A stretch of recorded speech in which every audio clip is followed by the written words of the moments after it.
বন্ধুরা, এরকম অনেক মানুষই আছেন যারা অনেক দিন ধরে খারাপ সময়ের মধ্যে দিয়ে যাচ্ছেন এবং প্রতিনিয়ত ঈশ্বরের কাছে প্রার্থনা করে যাচ্ছেন যাতে খারাপ সময় কেটে যায়, কিন্তু কিছুতেই কিছু লাভ হচ্ছে না।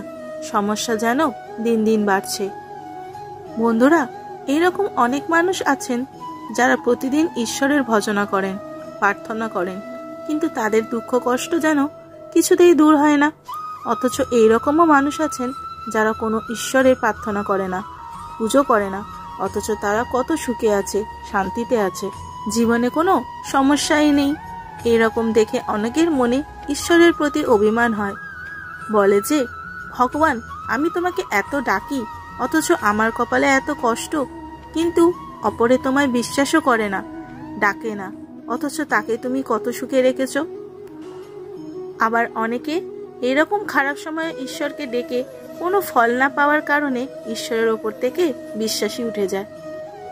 এরকম কেন হয়? সেই প্রসঙ্গে ঠাকুর শ্রী শ্রী দুর্গাপ্রসন্ন পরমহংসদেব ভগবান শ্রীকৃষ্ণের বলা অতি মূল্যবান কিছু কথা বলেন, যেটি জানলে আপনারাও খারাপ সময় থেকে বেরিয়ে আসতে পারবেন। এই মূল্যবান কথাটি কি, তাহলে চলুন জেনে নেওয়া যাক।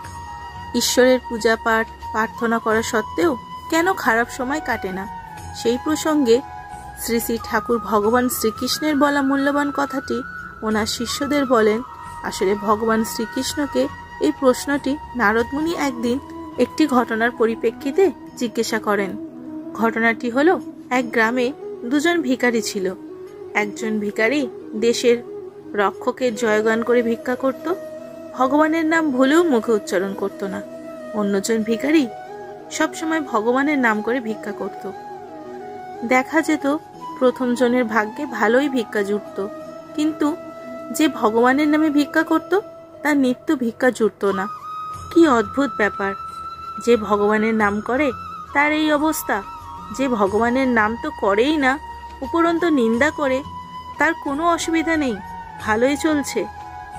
হঠাৎ একদিন প্রথম ভিক্ষুক যে ভগবানের নাম গান করত না, তার ভাগ্যে একটি মোহর জুটে গেল।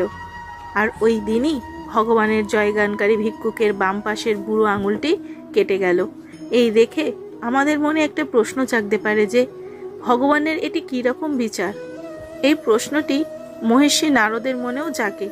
তিনি গিয়ে সরাসরি ভগবানকে জিজ্ঞাসা করেন যে এর কারণ কি, কেন এই বৈষম্যতা। ভগবান উত্তরে বলেন, দেখো নারদ, আমার কোনো দোষ নেই। যে আমার জয়গান করে না, উপরন্ত নিন্দা করে, তার এ জন্মে রাজ্য লাভ করবার কথা, কিন্তু যেহেতু আমার নিন্দা করে তাই ওর শুভ ফল কমতে কমতে ওই মোহরে এসে ঢেকেছে। আর যে আমার জয়গান করে না, তার কর্ম অনুযায়ী পুরো বাম পাশটাই কেটে যাওয়ার কথা, কিন্তু আমার নাম প্রচারে অশুভ কর্ম কমতে কমতে শুধুমাত্র আঙুলটি কাটা গেছে। এরপর শ্রী শ্রী ঠাকুর দুর্গাপ্রসন্ন পরমহংসদেব বলেন, আমাদের সমীকরণের দৃষ্টিতে যেটা অমঙ্গল বলে মনে হয়, ভগবত দৃষ্টিতে সেটাই মঙ্গল। তাই আমরা খারাপ সময়ের মধ্যে দিয়ে গেলেও কখনো এরকম বলা উচিত নয় যে আমি ভগবানকে ডাকছি, তাও আমার খারাপ সময় কাটছে না, বরং আরও সমস্যা বাড়ছে। ঈশ্বরের কাছে প্রার্থনা করা মানেই খারাপ কর্মের কর্মফলগুলো আমরা তাড়াতাড়ি পেয়ে যাচ্ছি, এরপরেই ভালো কিছু অপেক্ষা করছে। তার জন্যই তো ভগবান শ্রীকৃষ্ণ অর্জুনকে বলেছিলেন যে সবসময় ভগবানের সাথে যুক্ত থাকার জন্য। সেরকম আমাদেরও সবসময় ঈশ্বরের সাথে যুক্ত থাকতে হবে এবং কর্ম করে যেতে হবে। এবার চলুন কিছু অনুপ্রেরণামূলক উক্তি শুনে নেওয়া যাক।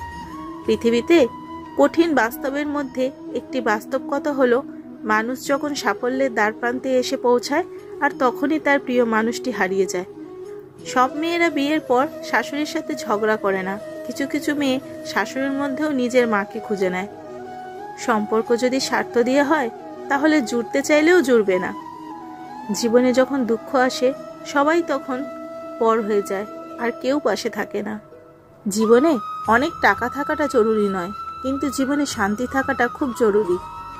কে তোমাকে দাম দিল কে দিল না, তার চাইতে নিজের কাছে দামি হওয়াটাই বেশি জরুরি। ভালোবাসা পাওয়ার আগে সম্মান খুঁজুন, যেখানে সম্মান নেই সেখানে ভালোবাসা থাকে না। অতিরিক্ত আবেগ ও মায়া দুটোই মানুষকে অনেক বেশি কষ্ট দেয়। হতে পারে যে আজ কষ্টটা অনেক বড়, কিন্তু কাল সাফল্যও তুমি বড়ই পাবে। সমস্ত অজুহাতকে নিজের পকেটে ঢুকিয়ে নাও। শুধুমাত্র এই ব্যাপারটা মনে রেখো যে আমি করতে পারবো। যতদিন মানুষ অসৎ থাকে ততদিন তার কোনো শত্রু থাকে না, কিন্তু যেই দিন সে সৎ হয়ে যায় তার শত্রুর অভাব থাকে না।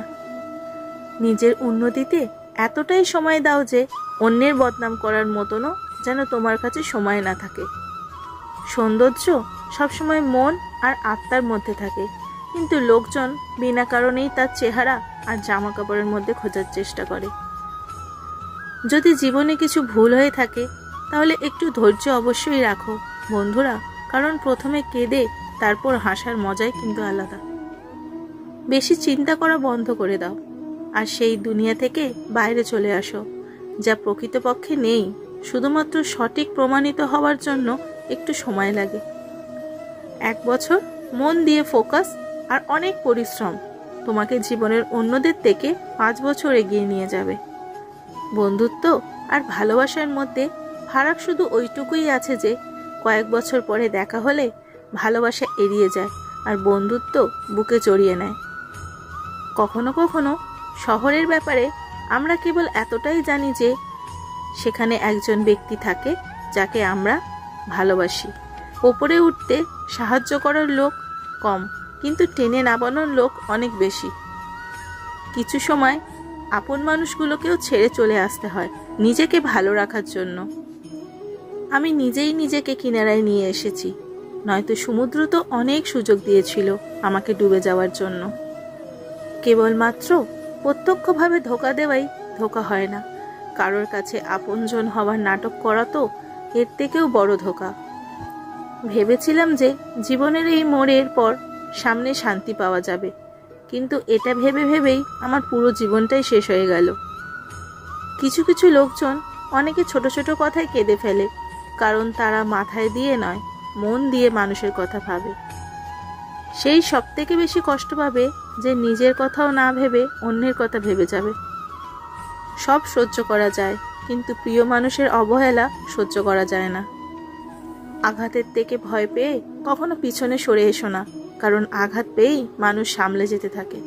অসফলতার উপর লাখ লাখ খোঁটা শুনতে হবে, কিন্তু এর জন্য হতাশ হয়ে যেও না, কারণ এটা সেই সময় যেখানে তোমার পরিচয় পাওয়া যাবে। যদি বাঘের সাথে থাকো তাহলে সে তোমার জীবনে সংঘর্ষ করা শেখাবে, কিন্তু যদি কোনো গাধার সাথে থাকো তাহলে সে তোমাকে পরিস্থিতির সামনে ঝুঁকে যাওয়া শেখাবে। এই জন্যই গাধার সাথে নয় বাঘের সাথে থাকা শেখো।